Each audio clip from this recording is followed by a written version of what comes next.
wipe those record books clean because it's time for year 47 of the Jim Boeheim era in the Salt City. Tonight, Syracuse opens up a brand new season against Lehigh inside the JMA Wireless Dome. Welcome on into the Newhouse Studios for the Cuse.com pregame show. Along with Cameron Izzer, I'm John Eads. Thanks so much for joining us. So great to have college basketball back, Cam. It's got to be Minnesota. You know what the Golden Gophers did? They traveled into East Lansing. Went like that on Michigan State season. Demond applying the pressure, finds its way to Blue Ellis, who tiptoes her way inside the 18. Curveball, doinks in off the post. All right, fine, I move on from the Big Ten, and now I'll fill you in on a little secret. Yeah, let's tell them. Listen close, guys. Oregon State, good at football. Whew. Yeah, I hate running. I haven't run like that in a long time. And good thing I wasn't playing in this game tonight because it was a track meet. Thanks, Matt. Yeah, that's Tommy DeVito. What a story that would be. DeVito going to Illinois, facing his former team in Syracuse in a bowl game. If I'm SU, if I'm Dino Babers, not sure I want that matchup because the Fighting Illini are one of the best teams the Big Ten has to offer on Saturday. But I tell you what, Jahad Carter certainly had some fun under the sun in South Carolina. You did as well. You look good. Not too I got a little tan. Now, when you think of the Badgers, think of the tough, snot-nosed, trench affair barn burners. Well, Purdue has the Jimmies and Joes and the X's and O's to play that kind of game. Case in point, I'll take the block P over the block W, and not just because that letter is used more in the Wordle. Purdue covers 2.5 in the Badger State.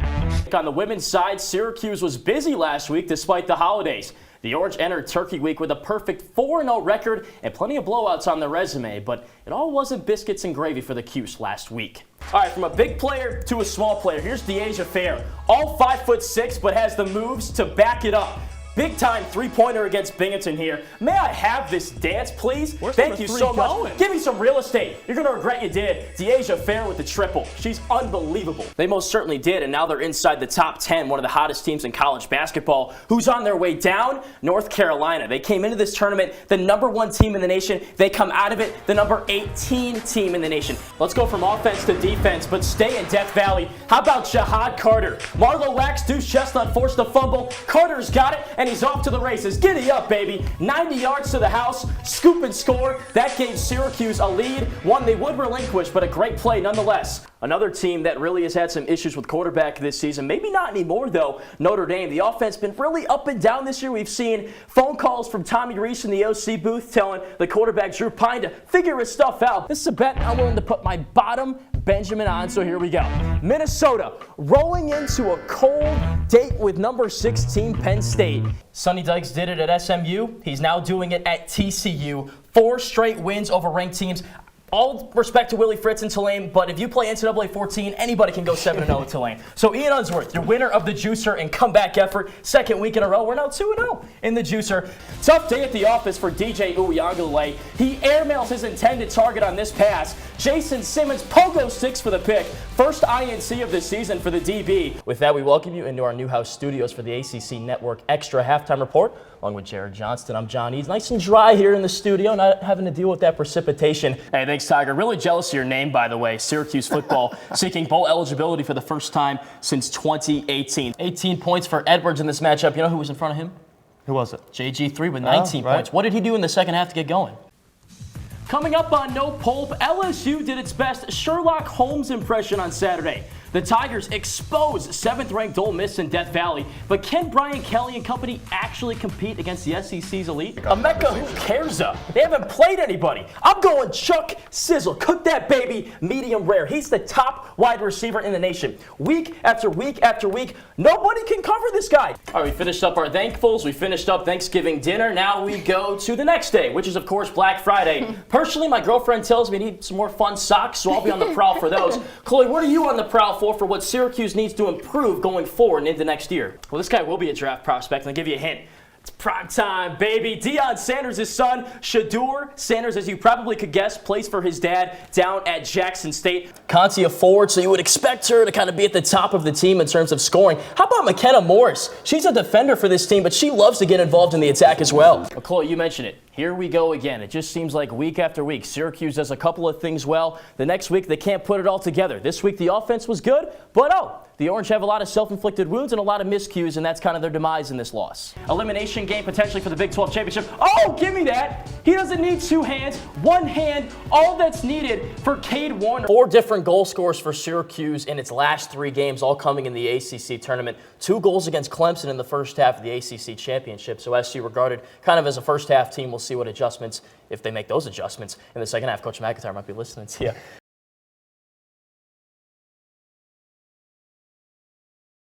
On the note of 2016, that's the last year that Coach Boeheim and company advanced to the Final Four. But forget the national semifinals. The Cuse is just trying to stay in the loop for some dancing shoes at all. Now, a win against Boston College would certainly help SU's prospects in that quest. Second meeting in the span of 11 days between SU and BC. The Cuse took the first battle 73-64 in Chestnut Hill. Cole Swider tied his SU career high with 21 points in that first date. Productive again on Saturday with 18. Joe Girard got involved early as well. The triple put the Cuse in control 9-4 3 minutes in. The 3-ball, not the story of the first half, though. It was points off of turnovers. SU tallied 17 points on a dozen BC giveaways. The Eagles sticking around, though. DeMar Langford connects on a 16-footer, 21-13 Cuse midway through the first half. But then Jimmy Boeheim says, all right, guys, I've got this. One of 3 buckets in the matter of 1 minute. And then Cole Swider caps off SU's solid close in the first frame. 36-21 Orange on top through the first 20. The Eagles trailing by 15, and mainly because they shot 7% from beyond the arc in the first. Brevin Galloway drains his lone triple of the night. 4 minutes later, Galloway skip passes. Mackay Ashton Langford knocks down a long-range deuce. SU still up 20 early in the second. That big league predicated upon the Orange's efficiency from downtown. Joe Girard snipes again from range. 3 minutes later, Cole Swider sets up the give and go, finds some open real estate on the wing, and splash. 61-41, SU up with 6 minutes to go. Now Swider thanks Jimmy B on the next possession. The Cornell transfer dared to pull, bang! The 3-point shooting the difference in this contest. Syracuse converts at a 44% clip to flock the Eagles. Patty Casey says goodnight and safe travels. 76-56, the final score. Well, let's put the thoughts aside for just a second and roll the tape and see how it all went down today between Syracuse and Wake Forest in North Carolina. SU's first trip to Winston-Salem since 2018, and Sam Hartman looking for a big senior day performance. The Orange received the opening kickoff and put together a nice drive in the first quarter. Sean Tucker in the Wildcat calls his own number, bounces it outside, trying to win the race to the corner, and he does. He dives in. Syracuse's first touchdown in 26 possessions. That's the longest drought for the Cuse since 2014. The Orange also 6-1 this year when scoring first, so maybe a good omen. Skip ahead to the second quarter a couple minutes in. Sam Hartman takes the snap, one-on-one coverage near side, locates his receiver, A.T. Perry in the corner of the end zone. Isaiah Johnson, the defensive back, stripped it out, but the play was reviewed. The call would stand. Not the last we would hear from Perry in this contest. A couple minutes later, Syracuse had an answer. Handoff, Sean Tucker, no room up the middle, bounces it outside, another race to the pylon, and he wins again. Second rushing touchdown for Tucker, put the Cuse up 14-10. His first multi-rushing touchdown game since actually Wake Forest 1 year ago. A few minutes later, midway in the second quarter, a pedestrian carry for Sean Tucker on a counter. Takes a block from Schrader. Just 10 yards, a regular carry for Tucker, but this run put him over the 3,000-yard mark. He's just the 4th Syracuse back to accomplish that. One play later, trickeration. LaQuint the running back, downfield finds Devon Cooper, who holds on through the contact. The first passing touchdown by a non-Syracuse quarterback since 2017. 21-10 Syracuse. 1 minute later, Sam Hartman, 5 minutes left, second quarter. Downfield shot, it's Perry again. On a double move, burns Juice Chestnut. The second of 3 touchdowns he would have in this game. That tied a career high he set last year. So 24-21 the score at the half, and Wake Forest building on it. Keyshawn Williams stilts for the touchdown, head-tapping Jason Simmons. 21 unanswered points for Wake Forest. It's 31-21 Demon Deacons. Now let's move ahead to the fourth quarter. Syracuse looking for some answers. None to be had, though. Intercepted. Brandon Harris going back the other way. Has some blocks, and nobody would catch him. His first career pick and first career touchdown. 45-21. Wake Forest all over Syracuse. Now 5 minutes left in the game. Syracuse keeping it interesting. Read option keep for Schrader around around the corner, finds the end zone for a walk-in score. His 7th rushing touchdown of the season, but too little too late. Sam Hartman and company successful on senior day. The Demon Deacons use a 35-point run to outduel the Cuse 45-35. So no dice in ACC play this time for SU men's soccer, but the women's team had some conference action of its own last week. The Orange had dates with number 3 North Carolina and Miami. Did Nikki Adams' squad have more luck than its male counterpart? Let's head over to SU Soccer Stadium to find out. Syracuse seeking to snap a 12-game ACC losing skid and beat UNC for the first time ever. But it was all UNC early on. The Tar Heels' top scorer, Avery Patterson, was leading the charge, but SU goalkeeper Shea Vanderposh was up to the challenge. The Tar Heels outshot the Cuse by 7 in the opening frame, so the pitch was certainly tipped in UNC's favor for the entire 45 minutes. Eventually, the team in powder blue was able to break through. They had a lot of chances inside the 18, Vanderbosch staving away that scoring barrage from the Tar Heels, but in the 31st minute, Tori Della Peruta cleans up the spillage and pokes it in, her 4th goal of the season, first goal in 3 weeks as well for the true freshman. 1-0 Tar Heels at the break. Just the second time this season that Syracuse has trailed at the half. UNC kept pouring it on in the second. Avery Patterson airmails a one-time chance. SU actually kept her scoreless in the day. Now last chance for the Cuse, 84th minute. Emmy Allen gobbles up a Blue Ellis shot to preserve UNC's lead and a 1-0 win. So that losing streak is now 13 in conference play for SU. Sorry, Calvin. Talk football, talk basketball, even soccer, but December starts in 2 days, so come on. We've got to talk some puck, right? And honestly, we need to be, because the Syracuse women's skaters have been on an absolute tear as of late. The Orange are off to a blazing start to CHA play after beginning the season with a dismal 2-7-1 record. The Orange's latest conference victim was post, not pre, not middle, and that came over the weekend. Well, let's just say the Cuse didn't show any mercy to the Eagles. Puck's on net, puck's in deep. Let's play some puck, John. That was the memo of the game from Brittany Smith for Syracuse as the Orange seeking their first 4-0 start to CHA play in program history. Sarah Thompson trying to give the Cuse that good start, and she would. Finds the loose puck, bangs it in to give Syracuse the 2-0 lead with 5 minutes left in the first period. Moving ahead to the second, it's Sarah Thompson again. Check out the hand-eye coordination, though. This time in front of the goal. That's her second. It's the Sarah Thompson highlight reel if you haven't caught on just yet. Now get those hats ready. Into the third period, there's goal number 3. Let them fly. Hat trick for Sarah Thompson, the first of her career, and a 10-0 win for Syracuse in Game 1. Calvin, what happened in Game 2? Well, the Big Red actually beat the Orange in a regular season battle 2-1 on this very field back in the regular season slate. No scoring in the first half. Kurt Kaloff trying to change that early on in the second. Lefty shot just misses, grazes off the keeper's arms and then the crossbar. And then a corner chance for Cornell in the 73rd minute. Powerful header rings off the pipe. Russell Shealy denies the second opportunity from Danny Loco. 9 minutes later, another Cornell corner. Shealy denies again, but now play continues. He throws it ahead, and we've seen this before. Jonah Label runs under it. Can he channel his inner Levante Johnson? Full throttle the other way, jukes a defender out of his boots, and punches it in. Label's goal the difference. Syracuse takes down Cornell 1-0 to advance to the Elite Eight for the first time since 2015.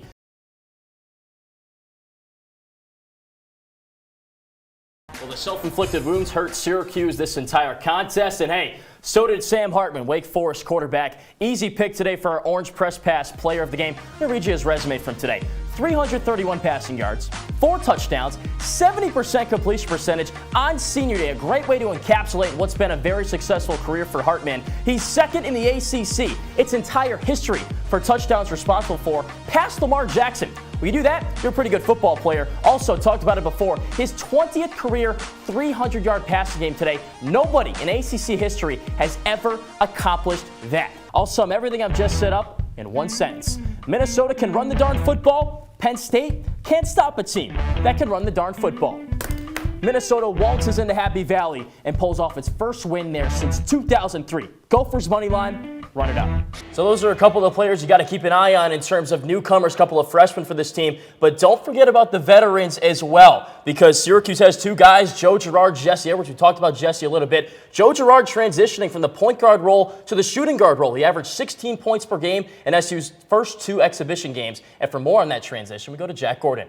Yeah, you mentioned it. I mean, you know where this is going. We're Michigan guys. We're going to that Michigan-Ohio State game for the play of the week. OSU cuts it to one score. The Don is breaking free and he's loose. Gets by Lathan Ransom. Send a postcard, baby. 75 yards to the house. That put the game on ice. Hail to the victors. The first win in Columbus since 2000. And Donovan Edwards had everything to do with that. Hey, welcome back to No Pope along with Ian Unsworth. I'm John Eads. I hate to say it, Ian, but we got to take a break from football and talk some basketball because last week we had all these tournaments going on, and it was that time of the year where, it's noon, it's 7 o'clock, it's midnight 30, and there's basketball on. I'm sure you were loving it. First career 300-yard passing game for Garrett Schrader in his whole career between time at Syracuse and Mississippi State. Well, Wake Forest has a great gunslinger as well in Sam Hartman. He throws for 300 passing yards on a pedestrian Saturday. That's why the Demon Deacons have the second best scoring offense in the ACC. And Chloe, a big reason why is because they run a unique kind of system, a mesh concept, if you will. It killed Syracuse today. Big time. Never seen Joe Girard jump that high. I mean, that was incredible. Season high for him, 21 points in the victory over Northeastern. So successful Saturday for Syracuse men's basketball. Not so much for Syracuse football. For more on SU's loss in Winston-Salem to Wake Forest, Matt Kibbe joins us in studio. Matt? Ian, I know the Syracuse football team, the soccer programs, heck, even the field hockey team stealing the headlines right now. But don't you dare forget about SU women's hockey. The Orange Skaters were the only team on the Hill to win a championship last year, and now the Cuse is back to work and looking to retain its CHA crown. Tough loss to start the season this past Saturday against number 6 Colgate, 3-0 the final score. But SU hung tough with the pride of the ECAC and still has a brick wall between the pipes. Ariel Desmet is back for another year of lurking in the crease. The Robert Morris transfer staved off 32 shots against Colgate and is creeping closer and closer to 1,500 career stops. So tough start for Syracuse, but hey, it was the first time new head coach Brittany Smith was behind the bench. The two-time national champion player at St. Lawrence University has a chance to secure her first W and SU's first W of the year this Friday against Merrimack. Now let's go from the ice to the track with Ian. Well, I'd love to talk more soccer, Calvin, but hey, let's remember, it is November 29th, December's coming up, so let's talk basketball for Performer of the Month number 4. That's Judah Mintz, only a true freshman for this Syracuse basketball team, but leading the team in scoring, and that's despite not even playing pretty much an entire game against Bryant. He's had 15-plus points in 5 out of his 6 games so far, had 20 points in 41 minutes against St. John's in Brooklyn, so he's getting those Johnny Flynn comparisons for his play against the former Big East team. It's hard to take much away from the first 2 contests because they came against teams that aren't really going to test you and aren't really going to get you ready for ACC play. But what we did learn is that, hey, this Syracuse team has so many new players, people that transferred in, and they're starting to mesh. They're starting to gel. Syracuse did pick up those 2 wins to start the season. Looked very good on both ends of the floor, and it's interesting because you got DeAsia Fair, leading scorer at Buffalo. Tisha Hyman was the leading scorer here for Syracuse. Those 2 trying to work out their roles, pick their spots, pick their moments to be the alpha dog for this offense. You got Elena Rice, too, who led the team in scoring last game. So each of those 3 working in tandem, trying to mesh together, build that chemistry as a team. Performer number 2 is Chelsea DeMond of Syracuse women's soccer. I'm staying with the kicking game, but going from the gridiron to the pitch. That works. She had an incredible game against Miami after not really performing, doing much against UNC. The grad student was involved in all 3 of Syracuse's goals in the 3-1 win, had a goal and then 2 assists, was crucial in Syracuse's first ACC win since 2020 when they beat the Canes. So the hype is building in Austin, but around Boone Pickens Stadium, it's at a standstill. No pun intended. The Cowboys galloped through 5 straight teams and were on their way to 6, but then the 4th quarter happened in Fort Worth. Oklahoma State's 2-touchdown lead evaporated quicker than Mike Gundy's mullet.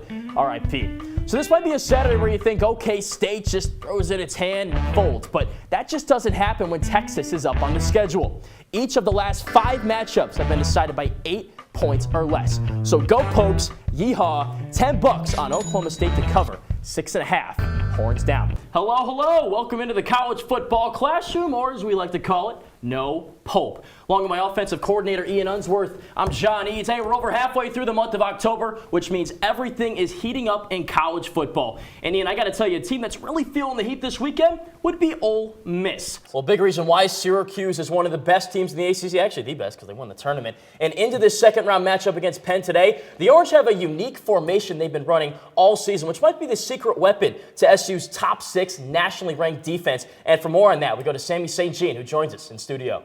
28-3 in the second half. That's how you win a football game. That's Jim Harbaugh, Michigan football in 2022. That's how it's going to be for the rest of his tenure at Michigan. So because of that loss that Ohio State had to Michigan in the game, well, the Buckeyes all became big Notre Dame fans for the contest later that day against USC. But didn't exactly go as planned. The Trojans pulled out 38-27 in LA and now are in the driver's seat for a spot in the college football playoff. Breakout season last year for Taylor, part of a third-team All-Patriot League performance 1 year ago. We already talked about Joe Girard for Syracuse, so offense not going to be a problem in this matchup tonight. What might be, though, is the defense, because the Orange were one of the worst teams in the ACC last year in terms of defense. Lehigh not much better over in the Patriot League. A cold, chilly day over at SU Soccer Stadium, and, well, for 3-seed Syracuse and Penn, the offense is cold so far. Scoreless after the first half of play between the Orange and the Quakers. Thanks for sticking with us, and welcome back to the ACC Network Halftime Report. He's Phil Galati. I'm Johnny. It's a couple of notes here. Syracuse 4-1-3 this season when tied with their opponent at the half. On the other side, Penn scoreless in the first half for the first time since October 18th in a contest against Drexel. We're joined now by Jenna Tivnan. She scored the lone goal for Syracuse in this contest tonight, her second of the season. Played hero late in this contest to earn this 1-1 tie for Syracuse. Jenna, congratulations on that score. Congratulations on that tie. Can you put us in your shoes on that play where you vaulted in the air and headed that ball in? So it's just kind of like, I don't even know. Levante Johnson's goal, 1 minute into that overtime session, the difference in this game today for Syracuse, and he now joins us on the Cuse.com post-game show. Levante, you've had some big goals for this team over the past couple weeks. The game winner against UNC in the ACC tournament, then this score today. Why is it that you're so clutch in the big moments, and what prepares you for these big plays? I just have to give credit to my teammates. You know, they make it really easy for me. 10 different players logged a dozen minutes for Syracuse in the second exhibition game against Southern New Hampshire. What do you expect the impact of the SU bench to be this season?